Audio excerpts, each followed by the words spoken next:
Dealing with Randomness. With your host, the clergyman for the common man, Pastor Tim. Well, I'll tell you, this past week I was excited, been able to talk to a lot of different people, get to know different people, and just get feedback about what I'm doing on here. And it's just been amazing, the support. One of the ways that people ask me, hey, how can we get the word out about this? How can we support what you're doing? Well, it's easy. At my congregation, you don't give money here. That's not how you join a congregation. Good grief. Everybody thinks it's money, money, money. Not at all. All you have to do to join the WWR congregation is to hit the like button, subscribe button, share button. You choose what you want to do on that. Once you do, you're a member of the congregation. So I hope that you decide to join. If not, it's okay. We're just happy that you are here. And by we, I mean me, because I'm the one that's basically handling everything that's going on right now, except for our guest. A little bit later, we have an incredible guest that I'm excited to have. It is Alison Faye. She is a brilliant woman that has worked for NASA and the space program. So stick around. You already know that if you read the title of today's podcast. So it's going to be super cool. But one of the things that I love to do here too is just give a heads up on what I'm listening to right now. I love music, all kinds of music. So what am I listening to right now? Well, if you look right over my shoulder here, you're going to see Pink Floyd right there, the very first Pink Floyd. Let me grab it for you. Right here on vinyl. Yes, The Piper at the Gates of Dawn. Floyd's very first album with Syd Barrett on it. This thing is a psychedelic masterpiece. If you're into that type of music, it is way before all the radio hits happened. It is some amazing, amazing stuff. Gilmore is not with them. So if you're looking to hear like another Brick in the Wall or Shine On You Crazy Diamond, which by the way was written about Syd Barrett on here, and you want to see where all that comes from, check this out. It's on high quality vinyl. Some really incredible stuff. That's what I've been listening to this week. You pop it on. It doesn't matter whether you get high or you take any supplements to help you do that. You can just pop on that Pink Floyd record and it will take you to a completely different place. Trust me, it's amazing stuff. Go back, discover Pink Floyd from the very beginning on vinyl. I highly recommend it. So that's what I'm listening to. There's a segment I want to introduce to you, man. I think it's a segment that's important all the time because I think that every single one of us, it doesn't matter how good you are. It doesn't matter what your intentions are. It doesn't matter if you do everything right. It makes no difference. You will always have haters in your life. People that are always going to put you down, get upset, all this type of stuff. Well, since I started WWR, obviously that comes back to me too. And if you want to send me your own feedback, you can do so at the email address that's right there on the screen. You can also check me out on social media at WWR Show and send it straight to me. Doesn't mean I'm going to read it. Doesn't mean I'm actually going to respond to it. I'm not going to make any promises, but the reality is sometimes I hear those haters. So this is a segment I like to call Hate Mail. Everybody's talking at me. I can't hear a word they're saying. And Hate Mail, man, I think that's a really good name. It's direct. It doesn't leave any ambiguity to it. But from time to time, I get some good feedback coming in. And Mr. Blank, I'll just leave it like that, because if I put in their hashtag, people are going to try to go after them and continue the hate. Hey, it ends right here. But Mr. Blank, we'll call him that right now for this purpose, sent in and said, Pastor Tim, I cannot stand that you do not talk about religious things more, faith-based things more.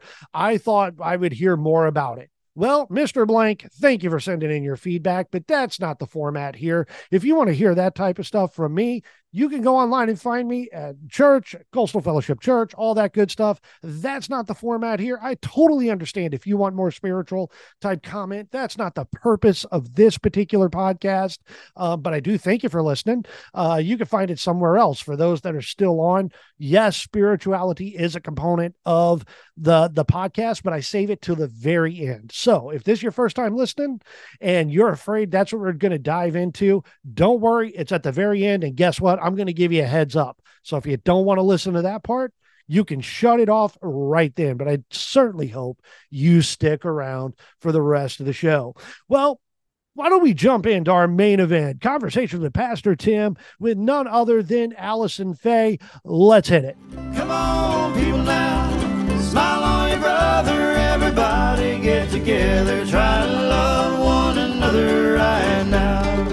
I was at a completely unrelated event down in Huntsville, Alabama, which we'll get into Huntsville here in a moment, and met this person. Well, we'd met before then online, but actually met in person at an event. And through conversation, all of a sudden, my mind was blown. And that is the understatement. Walked away with this factoid that was the coolest fact that I learned. It had nothing to do with the reason we were in Huntsville, Alabama. And yet I walked away saying, I have to talk to this person. And that is none other than my guest today, Miss Alison Faye. Alison, thank you for joining me today. You are more than welcome, and I am so excited to have this conversation today. Trust me, I'm super excited. And Alison, we've known each other kind of off and on through another organization called Ad Free Shows that really dives into like wrestling fandom and all that. And then we sat down at one point in Huntsville, and as you were talking about your history, you said, like, it's in passing as if this is common for everyone in their life to say, oh yeah, I used to work at NASA. And like it's the equivalent of saying, oh yeah, I worked at Walmart. And it's just like, stop, you used to work, or tell me that again. And so I'd like to, if possible, go back, because we were in Huntsville and I had just gone to the Space and Rocket Center in Huntsville, which is where they have space camp. And that's where your story in space really picks up and takes off. But before we dive into that, I just want to ask you, can you tell us a little bit about yourself, kind of a Cliff Notes version? Sure. So Cliff Notes version of who I am today. I just celebrated birthday, so I'm 47 years old. I am a trained rocket scientist. I currently work in the legal realm, though. I am a manager for export authorizations in the legal area, and I work for RTX, Raytheon, and but for Pratt & Whitney, a subsidiary. I am a STEMinist, as I like to say, a female in the STEMs field, which is very, very odd. I have 4 degrees because I am a lifelong learner. I have an undergraduate in aerospace and mechanical engineering, and then I have 3 master's degrees. I have an MBA and 2 masters, one in Masters of Management, the MBA, and then I have a master's in adult education and learning, because learning is everything to me. I also have a project management certificate as well. I'm also, for my company, the co-chair of the employee resource group for individuals with disabilities, because service is very important to my heart, and helping those who can't help themselves or just need somebody to help them. That's very important to me. So I help about 5,000 of our employees. That's how many members we have, but we're hoping to grow that because about 22% of the individuals that we know about have disabilities, whether hidden or unhidden. So I also have a 16-year-old son who has autism, who is the love of my life. He is wonderful. He is going to start his summer program here real shortly. Going to be a junior in high school next year, but getting that work experience this summer is going to be great for him. And let's see what else. I love to travel. I also love space. It's been my, thing since I was young. I love wrestling and baseball. And that's about it. That's me in a nutshell. Well, I think it's probably pretty safe to say that if you ever find yourself in a room with Alison, then look around, scan the room, then look at yourself and recognize very quickly that you are not the smartest person in the room. She is. So that is very obvious. So you mentioned space because obviously, by the way, happy birthday belated. Thank you. And you have covered a lot of ground, obviously, in your education, your field of expertise. But how or what was it that got you started in like your love of space, NASA, all that? What piqued your curiosity? So this is my favorite story. And I did tell you this one. So when I was 10 years old, my cousin and I Michael, watch the movie Space Camp. This is Atlantis. Radio check satisfactory. Over. Space Camp, Rubber ticket, purple ticket. America's real training ground for future astronauts. An impossible mistake launched them into space. The adventure of their lives will be getting back home. Space Camp. We were in love. We were like, this is the most amazing thing. And we didn't realize it was a real place. Mm-hmm. We were like, well, we need to go here. We were such nerds. We were like, we have to do this. We want to go. We begged our parents, months and months of begging.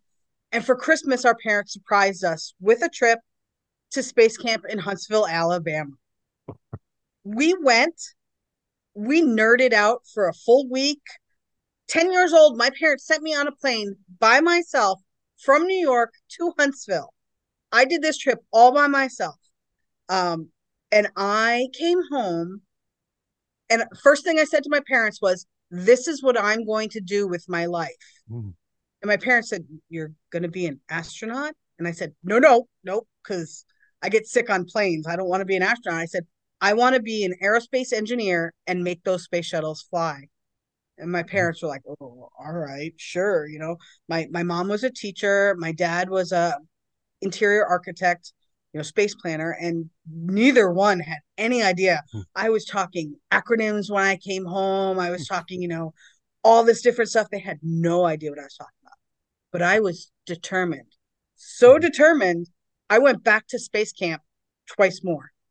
When I was 12 and when I was 14. I went Space Academy level 1 and Space Academy level 2.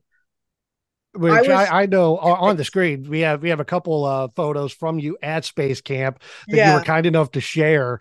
And I remember what you said, mentioning the movie Space Camp. When I was there, a buddy of mine was with me there in Huntsville. And when we were at the Space and Rocket Center, you know, I said, hey, man, this isn't just Space and Rocket. This is a movie set, too. And he looked at me like I had 3 heads. And he goes, what are you talking about? I said, Space Camp, the movie. You've never seen it. And so I think a lot of people that saw that movie, and if you haven't seen it, go back and see it. Some parts have not aged well, but it's a fun film to watch, and a guilty pleasure for a lot of people, but that was the entry point for a lot of people. And so going back to that Space Camp, when you went, what are some of your favorite memories about actually going to Space Camp? Without a doubt, my favorite memory is that when I went, now things have changed dramatically because it's been a full you don't have to say how long. 35 years since the first time I went, more than that maybe. We did a full 24-hour mission where everybody took 2 positions in the space shuttle, and you had to do the full by the book roles. And I loved that because I'm very process oriented, especially in my job today.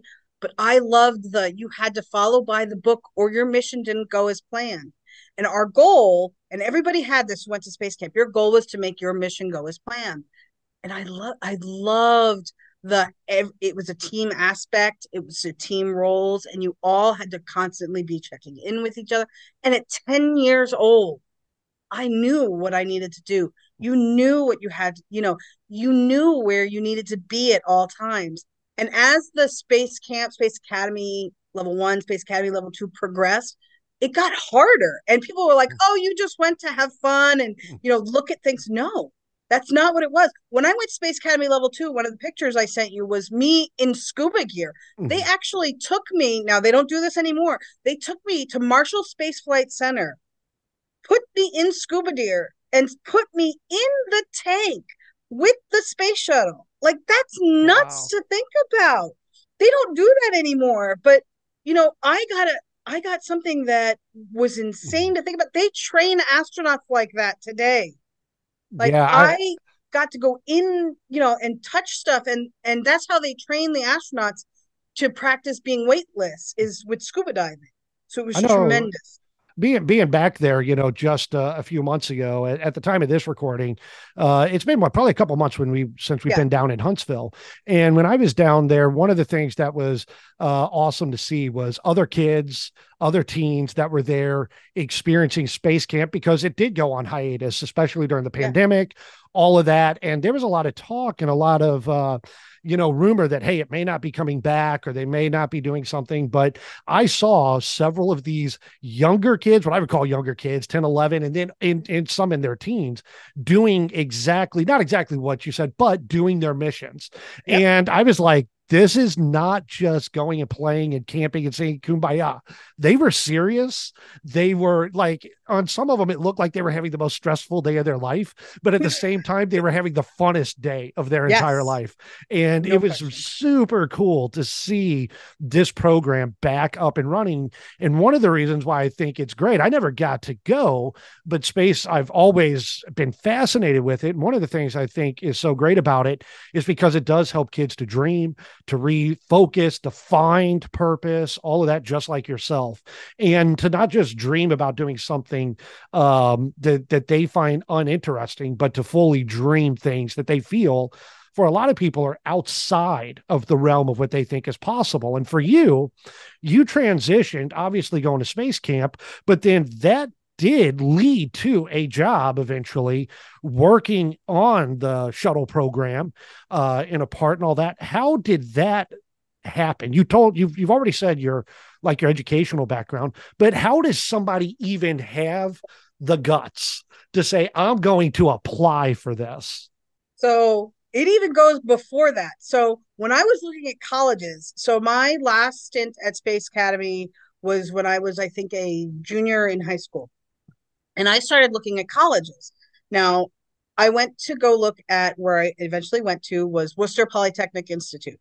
Very, very high ranked engineering school in Worcester, Massachusetts. Small school, right up there with MIT, but I didn't want a big school. I didn't want to get lost. I wanted good education. And so I'm going to the school, and as I'm visiting the aerospace engineering department, I had learned that there weren't many women in the department, if any. And I went, what do you mean, if any? Well, we haven't had a woman graduate yet from this degree. And I'm like, oh, well, okay. That's exciting to me because you know me, I'm all about bucking the trend. Then I also find out they have a internship program with NASA where they send 2 students a year to do their senior project at NASA. Because at WPI, you have to do a sophomore, junior, and senior project in order to graduate. And I turned directly to my mother and I said, I'm going to go here and I'm going to go do that internship at NASA. My mother goes, Alison, you have to, 1, get in, and 2, get chosen to go do that internship. I go, yeah, don't worry. Both will happen. Well, I got early decision to WPI and I got in. No worries there. Sure enough, senior year, I got chosen to go do the NASA internship. So my summer of my senior year, I went to Ohio, which if anybody knows me, I don't like Ohio very much.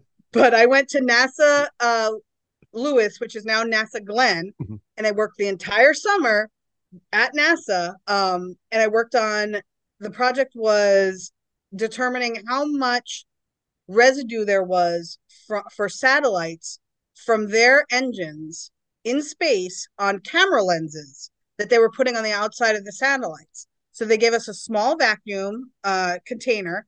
They gave us a small satellite engine. They gave us the camera lenses, and we ran tests for 3 months. We ran 24, 48, 72-hour tests at the site. So that was my first experience at NASA. But it was my also first experience of being a woman in the engineering world. I did get asked a couple of times, are you sure you should be doing this? When I was up on a ladder, and I'd say, what? Why not? Well, should you maybe have a guy do that? Why? Something wrong with me doing that? But either way, I did my job. I did a great job. I came home, and then came time to apply for jobs. Well, remember how you said, maybe you should, how did you go about doing that? Do you get nervous? I applied to 1 job. for Pratt and Whitney to work on the space shuttle program. They came to Pratt and Whitney to WPI to the Career Center to interview us all, and it was a large group. At that on-site interview, I guess I did a good enough job because at that moment they were like, "We want you to come down to West Palm Beach to interview," and I'm sitting here going, "It's December or November in Worcester. It's like 4 feet of snow outside," and I'm going, already? You don't need to like do more interviewing or anything? They're like, "No, we want you to come down. We want a full interview. We're pretty sure we want you." So here I am. I'm 20. I'm going to graduate at 20. I'm really young and I'm nervous as hell. So I go down to Florida. The only suit I own is a wool suit for interviewing. It's 85 degrees in Florida in December. I am sweating. I go for my interviews. I sweat through every interview. I head to toe, I am sweating. I get home. 2 days after I get home, they give me my offer. Wow. I was one of the first people to get offered a job in my senior class. I was thrilled. And it was on the space shuttle engine program. They obviously, they invite you to come down and to work on the shuttle program. Yep. And Dad, I know a little bit about your story, so I know that it's really awesome, but also a little bit bittersweet on the timing of everything. Because it was 97. So yeah. So 1997. Yep. You moved down to Florida. I do. And you're working. Are you based there at Kennedy Space Center in that area of the region, or? I was based in West Palm Beach. West Palm Beach. All right. So I was based at Pratt & Whitney. We were subcontracted by NASA, and I qualified the hydrogen and the oxygen turbo pumps for flight, which went on the main engine turbo pumps, the main engines. So you're working on the engines for the space shuttle program. And Correct. Just to give those, if you're watching this podcast, just to give you a glimpse of the size of this thing, because these engines are on display. You could see engines or similar size engines. They're in Huntsville or Kennedy Space Center down in Houston. But here's the one that Alison worked on. And this thing is humongous. And you can see in the photo, in comparison to everything around it, just how huge this thing is. And you find yourself, Alison, working on this at a young age to be just like jumping out and being now, I graduated, I'm in a different state, working for a company. I'm one of the only, if not the only woman that's really leading the way in this. So you're overcoming a lot of obstacles. And there's no doubt about that. So the shuttle program, if we can just talk about that for a few minutes, because I think most people our age, our introduction to space exploration was not like from my instance, my parents, that was more the Apollo missions, the moon projects. For us, it was the shuttle program. Right. If you were interested, that's what you saw. What is the importance, in your opinion? I mean, looking at all the years the shuttle program runs, what made that special? What made it important? Why do the shuttle program?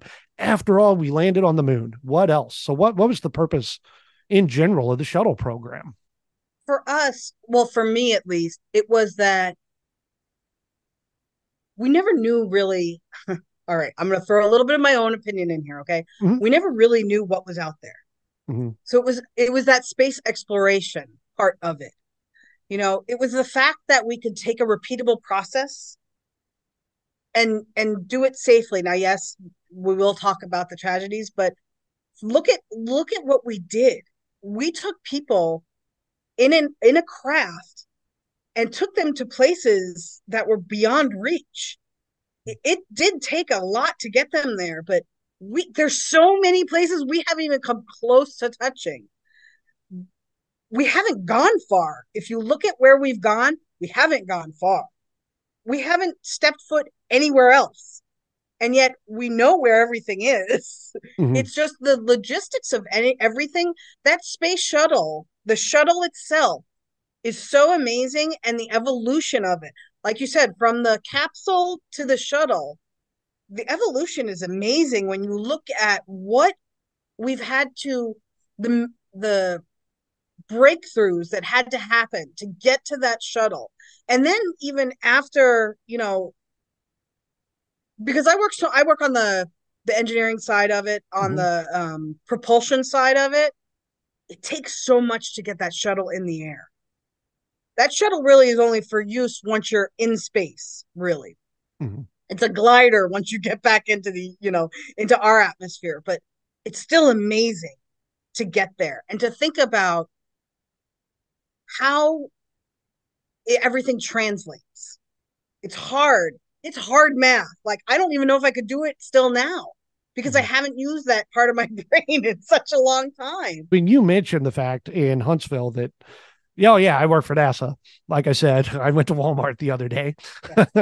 You do have pride. I do. It's I clear absolutely have pride. You have it. When I was working on the program, we used to get a lot of memorabilia from those shuttle launches we were a part of. My number one, without a doubt, favorite thing, and I actually made a plaque out of it. We used to get the patches for the launches we were a part of.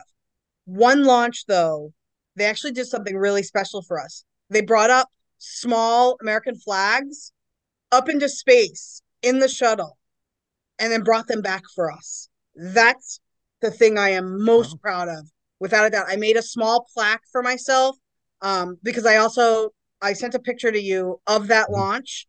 Yeah, it's up on the screen right now, and it looks. I don't even know how far away you were. So that's the closest you can get in person. Okay. That's from the Saturn V VIP launch area. So I went there with the astronaut wives and VIP dignitaries. I got asked a lot while I was there because I was, again, 21 maybe at that time. I got asked a lot if I was any of the astronauts' daughters. And then when I would explain, no, I'm an engineer who qualified turbopumps on the flight, I got a lot of looks like this. So, yeah, but on that flight, I got this flag, and it's one of my most prized possessions to this day. How many people can say that they have a flag that was flown in space? Yeah, it's absolutely amazing to see it. And the shuttle program goes and spans years. Yeah. And it's something that, again, the longest sustained aspect of space exploration, because the Apollo missions, while they were around, when you compare them to the amount of shuttle missions, the amount of education that's been learned, there's nothing that compares to it. Unfortunately, what comes along with that is, like you mentioned and referenced earlier, is tragedies. Tragedies happen. I remember as a kid going back in 1986, the Challenger tragedy and everything that went around with that. And then years later, I was actually in seminary when the next tragedy happens. It was February 1st. I'm looking down, made a note to get it right. February 1st, 2003 was the Columbia disaster. And I remember I was in Oklahoma at the time. And that was, again, just another one of those mind-blowing, where you were when you heard the news about it, when you saw and you learned that this tragedy had happened. And it just reminds us there's so much risk around it. But those tragedies, as difficult as they are to even wrap your mind around, there was continued repercussions from those things that happened. And it impacted a ton of people, yourself being one of them, because you're celebrating, all right, you're at NASA, but then an announcement comes down after the Columbia, not too long after, because they had a few missions and things that they had to do, but the announcement came down. I think it was George W. Bush, who was president at the time, that made the announcement that was probably crushing, that they were discontinuing the shuttle program. What do you remember about just hearing the end of the era that this is actually happening? I remember my first thought was, my soul is crushed. Like, what? This can't be happening. What now? There's so much we haven't done. There's so much more. I always thought we were going to colonize somewhere else because we're going to run out of space. Like, I always thought that. I always imagined we would colonize Mars or the moon or something, because why not? Oh, believe me, we're going to talk about that. Okay. So But personally, I was devastated. I Well, if we back up, where do you remember when for yourself where you were at, or what the emotions, what was it like during the Columbia I know where tragedy? I was actually in the car, um, because I was listening to NASA radio because Mhm. I'm a big nerd. Um, and I was listening to it, and I had to pull over, because Yeah. I was visibly upset, and it was not good. My phone started blowing up. It was just because of my ties still. People kept calling me and going, were you on this one? Were you working this one? Because Right. that's what we called it. Were you on this Mhm. one? Um, it was hard. It's every mission was personal for everybody that had any tangential tie to it. I'm going to tell you the truth. The 86 Challenger, um, I had just come back from space camp. Mhm. That was my first anxiety attack when the Challenger um, exploded. I had a full blown anxiety attack. I passed out in school, because my teachers had put it on the TV for me Right. because they all knew I had watched it, that I had just gone to space camp, but I was so into it. And I want to say something to the school children of America who were watching the live coverage of the shuttle's takeoff. I know it's hard to understand, but sometimes painful things like this happen. It's all part of the process of exploration and discovery. It's all part of taking a chance and expanding man's horizons. The future doesn't belong to the faint-hearted. It belongs to the brave. The crew of the Space Shuttle Challenger honored us for the manner in which they lived their lives.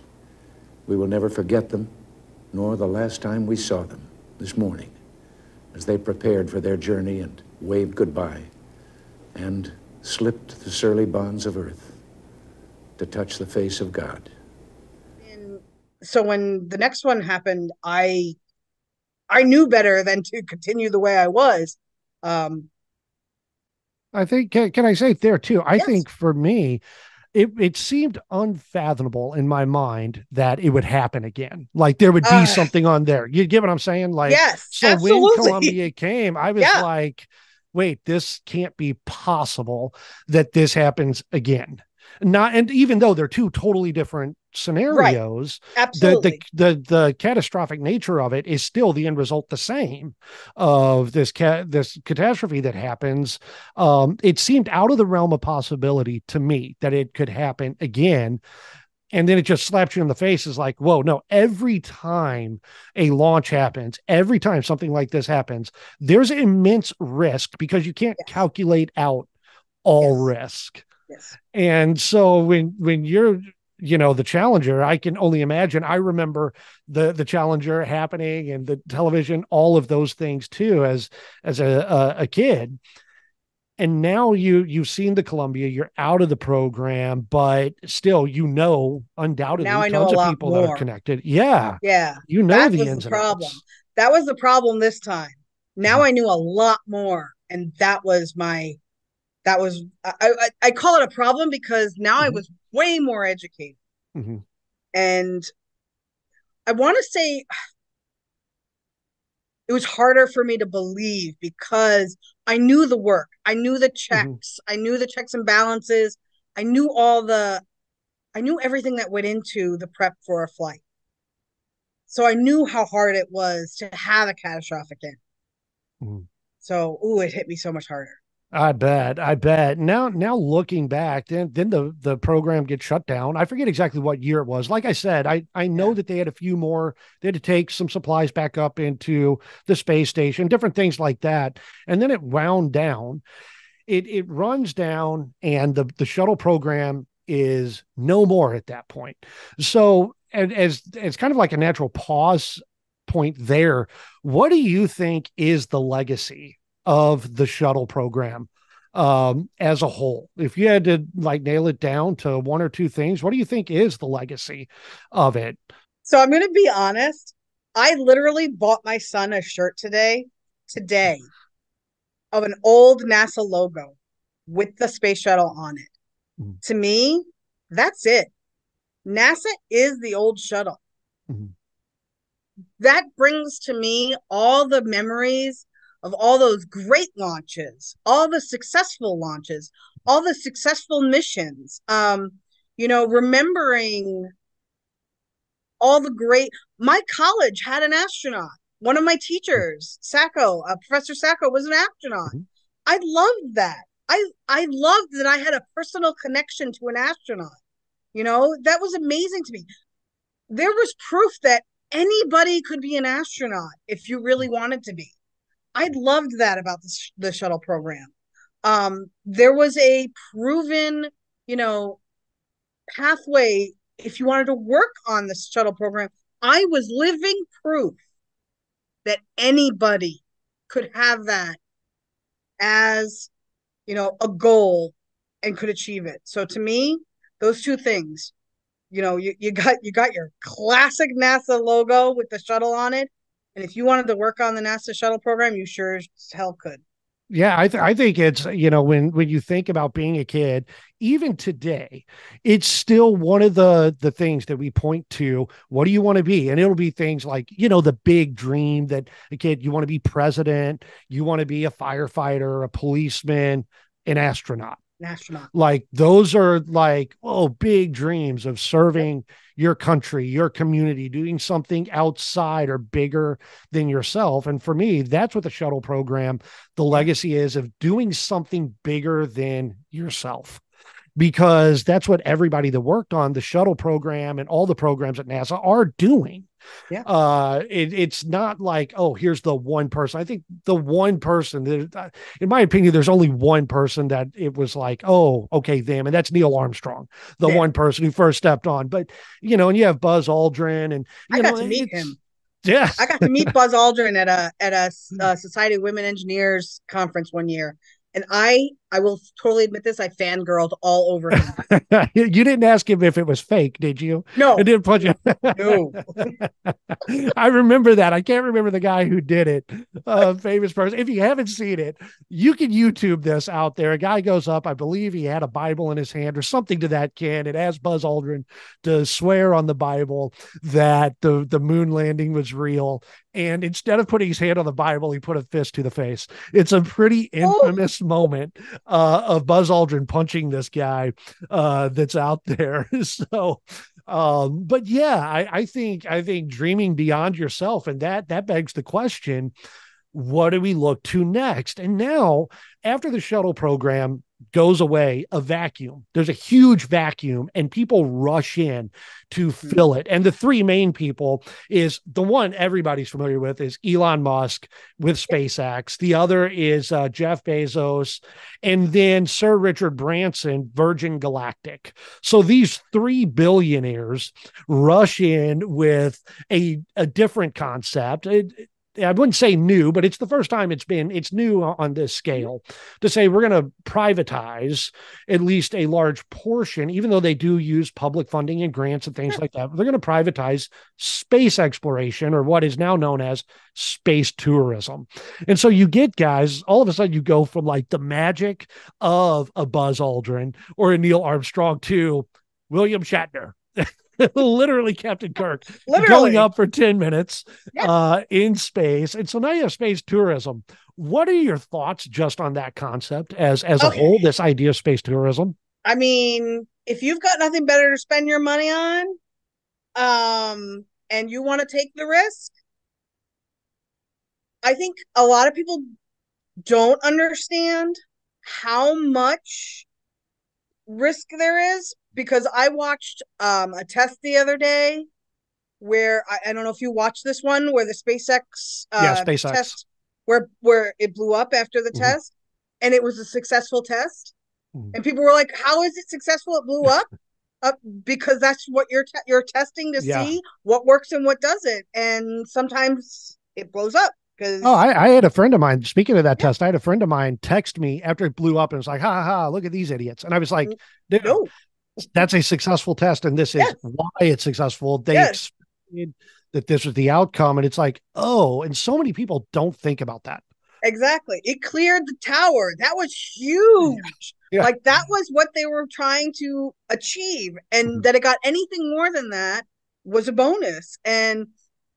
But again, no offense to anybody, because this is, this is an experienced, rocket scientist here. This is my, this is what I know. But to the layperson, they're not going to see that. All they're going to see is stuff blowing up in pieces. But there's nobody in it. There's no people in it. So it is a safe test. They do their protocol, their safety protocols.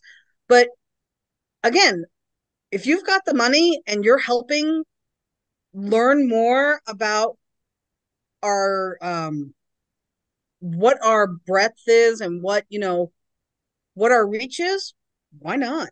They're giving they're sharing the results with NASA in most part. I have two friends who work for NASA right now. One is very high up working on the International Space Station.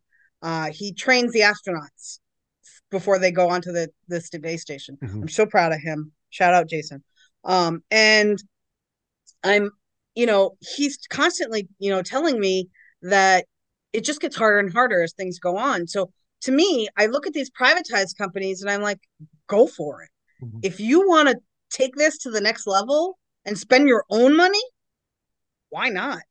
And I would like to add, just in case Elon or Branson or Bezos is listening, or anybody else that's a billionaire out there, and you want to spend a whole lot of money, but you are too scared to go up in space, there's other ways to spend that money by writing a check out to me and Alison. We love space, and we can definitely make sure it's spent well. So that's just on a side note, just in case anybody's out there, you can do that, and we'll be happy to continue our space tourism. So with space tourism moving forward, that takes us to the next step. What's beyond that? And what is next? What do you see as far as the future? I know, like, okay, the Artemis program, that's a big one that's happening right now. That's kind of sucking up a lot of the discussion. Oxygen, for a long time, it was Mars. We'll talk about that in a minute. But the Artemis program and the idea that they're going back to the moon, which a lot of people have said and criticized. Why are you going back and doing something that you've already done? There's a lot of politics and all that. I kind of set all that aside for a second and just being neutral and saying, let's forget about all the money. I know we can't do it, but let's pretend, and set it aside for somebody who was not alive during the Apollo program, which is the vast majority of people today. Let's face it. Sending somebody on the moon and having that happen again, I believe there's still a ton of value in igniting somebody's imagination and wonder and desire like never before, because it's my opinion. The Apollo mission is viewed as history, whereas the Artemis mission is viewed as reality. And I know they're both reality, but here's what I'm saying. History, we have a way of looking at it as not real sometimes. Like when you think of the Roman Colosseum. And so Pictures it loses that. Yeah. And so for me, I'm excited about that. So the Artemis mission's happening. They're putting what their intent is to put the first woman on the moon with this particular project, which I think, for all the complaints of some people that would say, well, this is a political thing. I still argue that is a science-based thing that has not been done. So even if you take the gender aspect out of it, there's a lot of science right there in and of itself that is completely untapped, and a ton of learning that could happen. So I just don't even listen to arguments against that this is a political thing, because to me, that's nonsense. And then they put Artemis to build a moon base camp, which goes back to what you were saying earlier about, we're going to colonize. Well, a moon base camp, and obviously the big one after this is Mars and going to Mars. All of those laid out. What are your thoughts on any or all of those programs? Okay. First, let's do moon first. Last time we were there, how much has changed since then? I mean, think about the things we can do now on the moon that we didn't even have the last time we were there. So that's number one. Number two, moon base, heck yes. Heck yeah. Why would you leave? If you can stay, stay. I mean, it's the same concept with the International Space Station. Think about how long those guys stay up there. Why couldn't they do it on the moon? Absolutely 100% yes. I do not see why you wouldn't do it. And then go to Mars. Why wouldn't you? If we can, to me, the same concept works here. I don't know why you wouldn't do it, because think about the scientific. I'm all about the scientific benefits. There has got to be stuff you're gonna learn. I don't care what you. We learn so much every day from everybody up in the space station. You know, there's gonna be stuff that they're gonna learn on the other planets. I don't care what anybody says. I mean, this is where science comes into play. There are people way smarter than you or I. Okay. Yeah. Every day, from herbologists to zoologists to, all right, a lot of ologists that I'm not going to name. But there's got to be. I mean, they said there's water. So how? Why? Can we replicate it? Can we figure out more about the elements on either one of the two planets? I'm dying to find out more. I want to know more. That's, for me, it's the curiosity. I want to know. I'm going to be glued to my TV when this stuff really starts. I know for me, I live in South Florida, and anytime there's a rocket launch, anything like that, even if I'm not even up north where they say you can really see it, I still go out and go, can I even see a glimpse of it? It's amazing stuff. And I don't think any conversation about space and all of that could be had without at least referencing pop culture too. And so in the few minutes that we have left, I gotta ask the topic to you. What are your favorite television series, movies? What in pop culture other than Space Camp, which we hit on? Other than Space Camp, is number one. Yeah. All right. Number one favorite TV show. Shout out to my best friend I never see, Jay. Battlestar Galactica, the new series. I love Battlestar Galactica. I think it's the best. But I'm gonna throw you a curveball. I'm going to tell you the worst. Okay. I hated Armageddon, because I watched this movie in the theaters and I started screaming when they launched two shuttles next to each other, one after the other, because you can't do that. Right. And I lost my mind when they did it. And I'm like, no, you can't do that. You just can't. You just can't do that. You mean Aerosmith singing the major theme song for that didn't win you back over? I could stay awake. Stop. Please stop now. Please stop. I also love The Martian. I thought that was really good. What else did I like? I like a lot of weird stuff. So like an old boyfriend turned me on to Red Dwarf. Did you ever watch that? Yeah. It's been a long time since I've seen that, but that's a guilty pleasure. So I love the weird, the weird stuff too. Like one of the modern weird cult classics that in a roundabout way is like Mars Attacks. You start looking at Tim Burton stuff that is whimsical and fun, and that stuff is good. It's awesome. One of my favorite serious films that came out is Hidden Figures. I loved that story. I thought it was just amazing because not a lot of full-length quality motion pictures have been really made about people behind the scenes, period. Anybody. No, doesn't matter. Minority. It just doesn't happen. And that just brought the space program alive quite a bit. And I mean, I'm sorry, I'm a Star Trek nerd. I prefer Star Trek over Star Wars. I know the ongoing. Which Star Trek though? You want to be the one to explain when the captain says engage and we just sit here? Engage. The one that really made me a fan is Next Generation, but the one that I really fell in love with for the story was Deep Space Nine. I'm a big Deep Space Nine fan on that. And right now I'm going back. I recently said I'm going to go back and actually start rewatching some of the original series stuff. And I've had, I've been lucky. I was really, really fortunate to meet most of the cast. As a matter of fact, the entire cast of the original series except DeForest Kelly.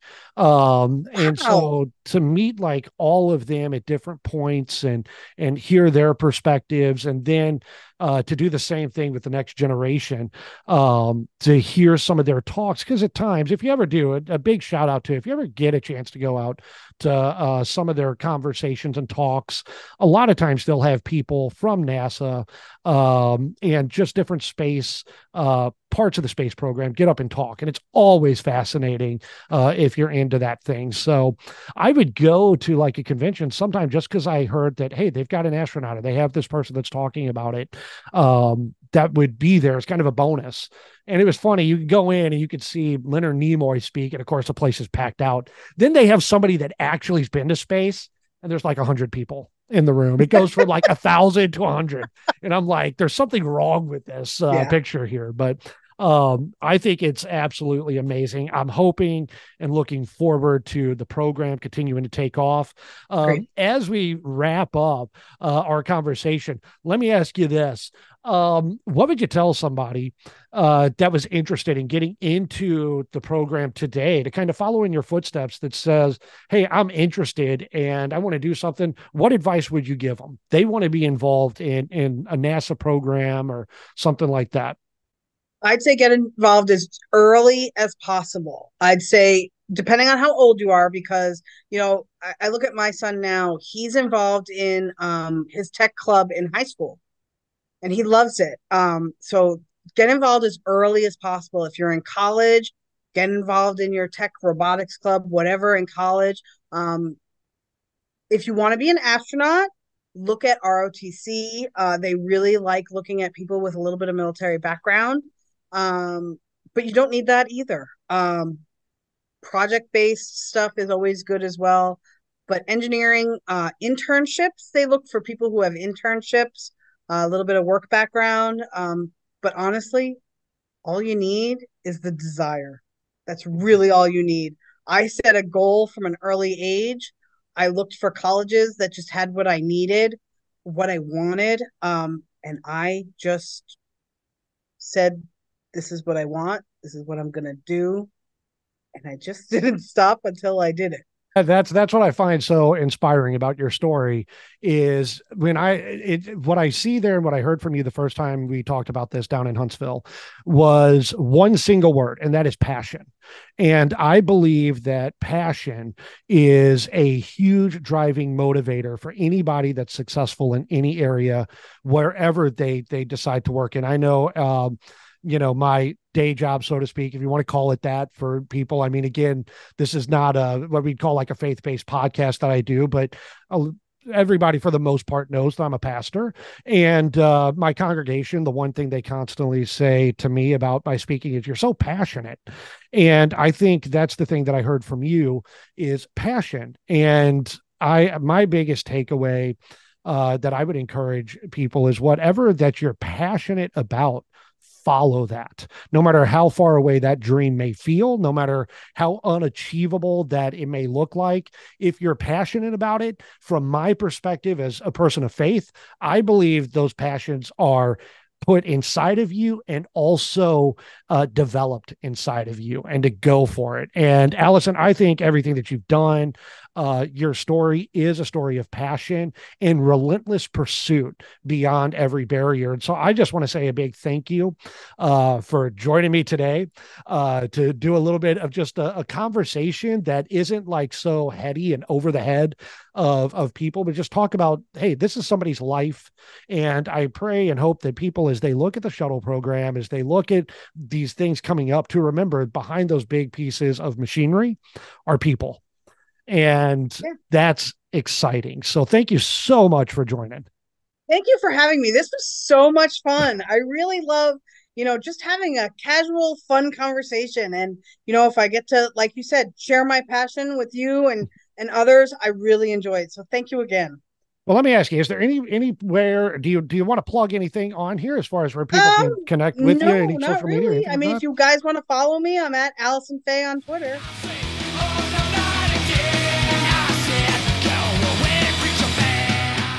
Again, I want to say a big thanks to Alison for sharing her story about her experience with NASA and the whole conversation about space and the universe. But I couldn't help but think, after that entire conversation, as great as it was, as I reflect on the universe and space and all the astronauts that have been up there and our entire world, I can't help but think most of the time how small I am.